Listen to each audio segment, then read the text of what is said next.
a $343 million bond borrowing proposal right now before the committee of the whole. There was no motion or amendment that was moved to put that in the budget. So it's procedurally correct, Governor, that we have this presentation outside of the committee of the whole. But the proceedings are done live on Channel 13. People of Guam can follow through and follow along with the need to float some kind of bond borrowing. But then they also need to know what we're up against and the challenges we face in having to service this new debt. And so if you feel that your fiscal policy team was questioned, I wonder if you caught the fact that they want to include $14.3 million in interest as new monies that will be available to service this debt. Oh, we all know that $14.3 million in interest is interest owed to the people of Guam because we have not paid tax refunds. Sure, but we do know that if this bond is issued, that interest will be wiped away. And moving forward, if we can keep up with payments, there will be no interest garnered. But the track history, and I beg your indulgence, Mr. Rules Chairman, you've been in the majority for quite some time. You took over that first budget before Senator Pangilinan did. You know, we've had these past 4 years where this deficit has grown. So I want to work with you, but of course I do have some comments about the previous performances of the budgets that you've created, as well as Senator Pangilinan. So I understand your concern for conservatism. I consider myself a very conservative guy. And I must congratulate you for claiming that we collected exactly what you've projected. For the next fiscal year, no, but when you were Ways and Means Chairman, but you didn't factor in the reconciliation of the Section 30s monies. No, actually, Section 30 monies didn't come in, Governor. Senator Fiscal, I can remember history succinctly. That budget you took over, you changed the revenue numbers. I remember with reserve for tax refunds. So I think that you over-projected by 20, 30 million from our original proposal. And if I can recall, for that fiscal year, I think we did have a deficit of about $30 million. And all we wanted to do was So the point is here, there is a deficit that is now. But we didn't change the revenue projections. We didn't change the revenue estimates when we took over midstream. It was just the allocation of the expenditures. You removed the reserve on tax refunds like you did this previous year. In your supplemental budget, you all of a sudden changed the reserve for tax refunds, knowing it was impossible to pay them. Explain that. Yeah, but the point is, I hope that you can stay for the question and answer. I'll be right here in the back. No, you're welcome, and I'm sure the Speaker, none of us object. You're welcome to take that seat where you're at right now. Thank you very much, Mr. Chairman. Thank you, Governor. So we'll proceed. Senator Blush, you have any questions? Senator Palacios? You know, just on the, I just want to ask, if we pass the 180 million instead of the 43 million, I mean, what setback would occur if we only have half of that? Any setback? I'll be right back. Any setback, other than, of course, only half of the intended refund would be paid, but what would be the harm that cannot wait, that has to be avoided if only $180 million, which is the legislative proposal, if that's the only amount we pass?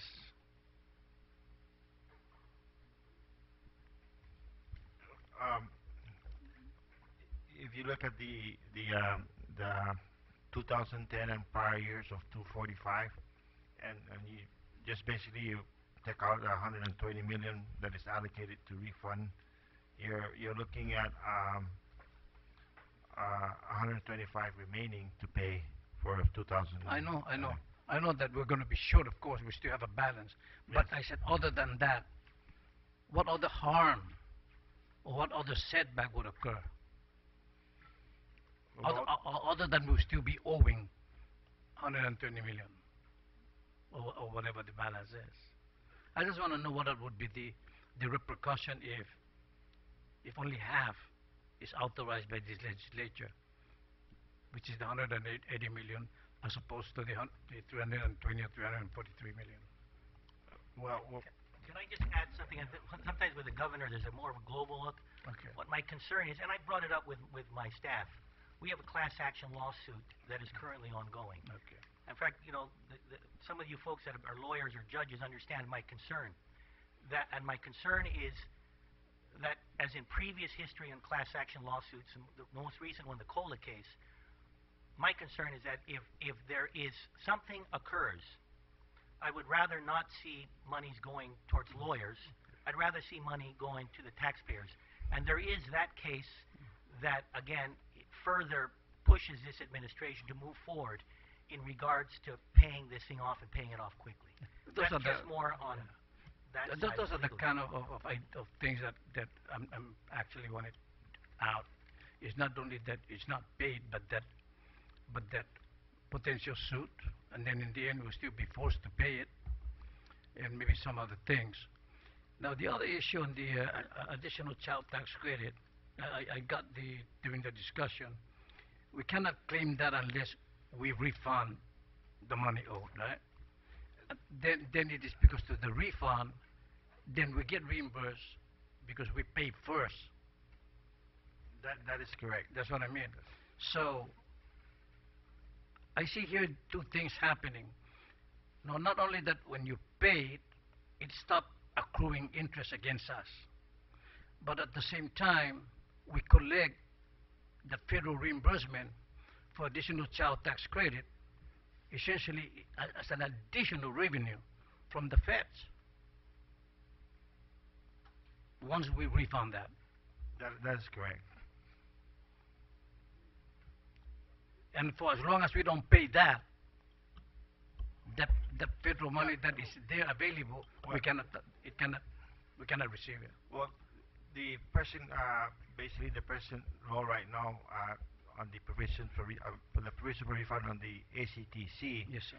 says that 90% of that will go into the trust fund, and 10% goes for my overtime and I understand to that. fill vacancies. I understand that, Rick. That the point is, though, that we cannot have that until we make the refund, until we refund the money owed.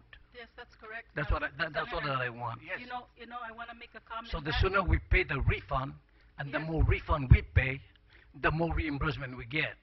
Yes, which back is in- new federal money. Back in May, we made a substantial payment. End of May, we made a substantial payment of tax refund, and that led us to almost a payday.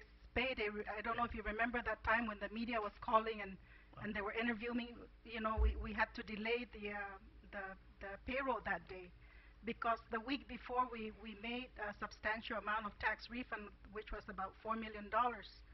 And that was one of the biggest amount that we made because we wanted to take advantage of the ACTC reimbursement, and it was towards the end of the quarter. So and, actually, and the other thing that you mentioned was what is the harm in not paying all the tax refund? The harm is the people that are suffering out there that are waiting for their money. I get calls almost every day because people are smart now. They know that they can get their refund from revenue and tax, but they know ultimately that it's DOA that is telling revenue and tax how much checks to print because of the cash flow. And you know, I'm going to be deposed in 2 weeks. I don't want to have to go through that, but unfortunately I have to go through that and explain to whoever's going to depose me why I can't pay the tax refunds. The other harm that I want to also is the accrual of interest. I know.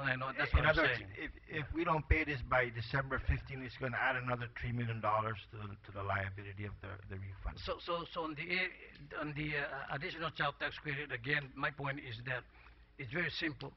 The money is available for reimbursement, but we have to refund tax due to the people and record that, and based on that, it can be calculated how much we're going to receive. So the sooner and the more refund we issue, then the sooner we get this money. The later that we issue this refund is the later that we can realize this. That's all my point is. So to highlight the importance of how much to refund and when to refund. That's actually my point. Thank you. Senator Mabini, do you have any questions? Senator Yamashita. Senator Tonieta.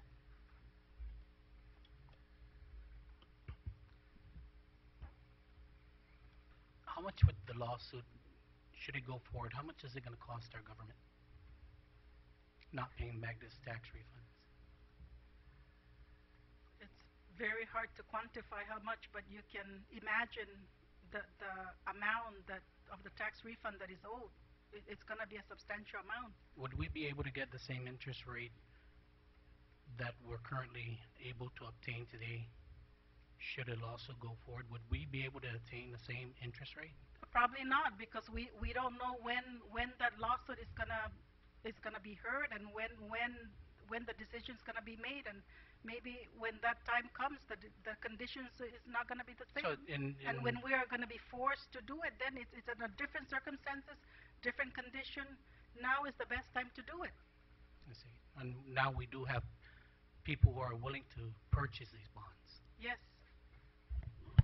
So we don't know later on whether we're going to have these same people willing to purchase the bonds, being under a lawsuit, that they're going to turn around and say that now we're trying to pay off a lawsuit instead of, the conditions will be totally different between now and later. Yeah, forced versus requesting, us requesting for the money right now from the bond holders. If we were to take out the projection of the military buildup, or let's just say let's take out the military buildup, would we still be able to pay this bond? Yes, I believe so. Okay. And then the reason why I'm going down this street is that I just want to know whether we have, if the military buildup, in anticipation of the military buildup, that would generate excess revenues or additional revenues. But even without the military buildup, we would still be able to afford this $343 million bond. That's correct. Thank you. Thank you, Madam I want to Chair. apologize if there was some confusion in a statement I made on the radio this morning. If anyone listens to the statement I made when I was asked a question by Ray, I was talking about the next two fiscal years. I thought I did mention in my interview with Ray Gibson how we estimated revenue projections. The military buildup was not accounted for in the next 2 years, and they did mention that about the pushback, right, Mr. Rios? So again, to clarify, and I thought I was very clear this morning, I did not include in the estimates for and again, these next two fiscal years that we're dealing with, that there was no bump on revenues as a result of the military buildup. But how long? This bond is going to go more than the 2 years, right? Yeah, but again, How many more years past that? 35? yes. And that's why even without the projected military buildup, we would still be able to afford to pay this bond. That's correct. Thank you. Senator Frank Blas.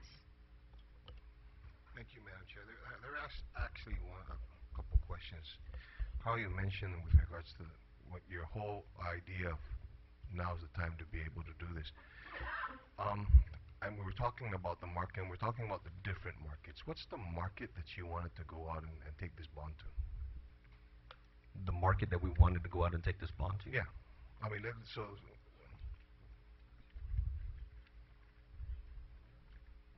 I mean, right now there's a whole discussion with regard. A lot of people, and the reason why for this is it's just for the common knowledge. A lot of people are getting scared. They got scared because they're watching Fox News.